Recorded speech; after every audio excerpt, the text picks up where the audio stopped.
பகுஜன் சமாஜ் மாநில தலைவரின் கொடூர கொலை. ஃபுட் டெலிவரி பாய் ரூபத்தில் வந்து யமனாய் கருவறுத்த 6 பேர்.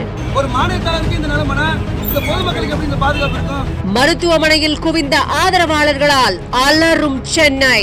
அடைக்கப்பட்ட கடைகள், குவியும் 8 தனிப்படை போலீசார். சென்னை பெரம்பூரில் நடப்பது என்ன?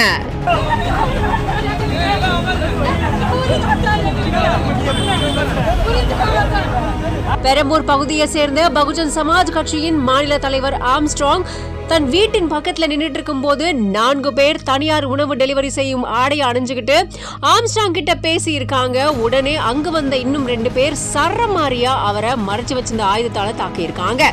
சத்தம் கேட்டு பக்கத்துல இருந்தவங்க எல்லாம் ஓடி வந்து பார்க்கும்போது 6 பேர் கொண்ட கும்பல் இருசக்கர வாகனத்துல அங்கிருந்து தப்பிச்சு போயிருக்காங்க.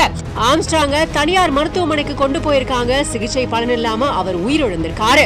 இந்த சம்பவம் பத்தி செம்பியம் போலீசார் சம்பவ இடத்திற்கு வந்து விசாரணை செஞ்சு வந்ததுல 8 தனிப்படைகள் அமைச்சு தப்பிச்சு போனவங்களை தேடிட்டு வந்துட்டு இருக்காங்க. ஒரு கட்சியோட மாநில தலைவரை வெட்டி படுகொலை செஞ்ச இந்த சம்பவம் சென்னையை இப்போ உலுக்கி இருக்கு.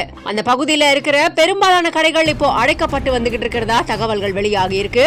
மக்கள் இதனால போக்குவரத்து பாதிக்கப்பட்டு மிகவும் சிரமத்துக்கு உள்ளாகி இருக்காங்க. இருப்பினும் குற்றவாளிகளை உடனடியாக கைது செய்யணும் அப்படிங்கிறதுக்காக சாலை மறியல்ல ஈடுபட்டு வருவதாகவும், பெரம்பூர் பகுதியில இருந்து வெளியே செல்ல முடியாம அதே போல பணி முடிச்சிட்டு பெரம்பூர் பகுதிக்குள்ள மக்கள் வர முடியாத சூழ்நிலை ஏற்பட்டிருக்கு. இதன் காரணமா பெரம்பூர் பகுதி முழுதும் போலீசார் அதிக அளவுல குவிக்கப்பட்டு வந்துகிட்டு இருக்காங்க. இந்த சம்பவத்தால அங்க பெரும் பரபரப்பான சூழ்நிலை காணப்பட்டுகிட்டு இருக்கு.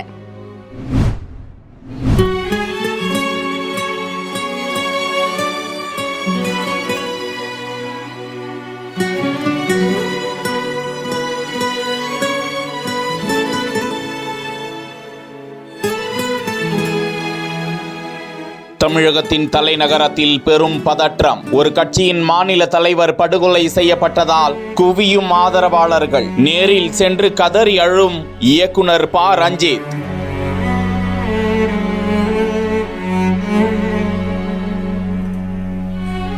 இரவு 7:30 மணி அளவில் சென்னை பெரம்பூரில் பகுஜன் சமாஜ் கட்சியின் மாநில தலைவர் ஆம்ஸ்ட்ராங் மர்ம கும்பலால் படுகொலை செய்யப்பட்டார். உடனடியாக அங்கிருந்த உறவினர்கள் மற்றும் அக்கம் பக்கத்தினர் சேர்ந்து அவரை சென்னை கிரீன் சாலையில் உள்ள பிரபலமான மருத்துவமனையில் அனுமதித்த நிலையில் 8 மணி அளவில் எல்லாம் அவர் உயிரிழந்து விட்டதாக மருத்துவமனை தரப்பினர் தெரிவித்து விட்டனர். தகவல் அறிந்து மருத்துவமனைக்கு வந்த இயக்குனர் ப. ரஞ்சித் கதறி துடித்தது காண்போரை சோகத்தில் ஆழ்த்தியது. இதனைத் தொடர்ந்து தமிழக பகுஜன் சமாஜ் கட்சியின் மாநில தலைவர் ஆம்ஸ்ட்ராங் படுகொலைக்கு ஏராளமான தலைவர்களும் தங்களது கண்டனத்தை தெரிவித்து வருகிறார்கள். தமிழக மக்கள் முன்னேற்ற கழக தலைவர் ஜான் பாண்டியன் கண்டனத்தை வெளியிட்டிருக்கிறார். ஏராளமான கட்சி தலைவர்களும் ஆம்ஸ்ட்ராங் மரண செய்தி கேட்டு மிகுந்த மனவேதனை அடைவதாகவும், தமிழக அரசியல் களத்தில் அவரது இழப்பு மிகப்பெரிய இழப்பு என்றும் பதிவுகளை வெளியிட்டு வருகிறார்கள். கொலை செய்த குற்றவாளிகளை உடனடியாக கைது செய்திட வேண்டும் என்றும் தமிழக அரசை ஏராளமானோர்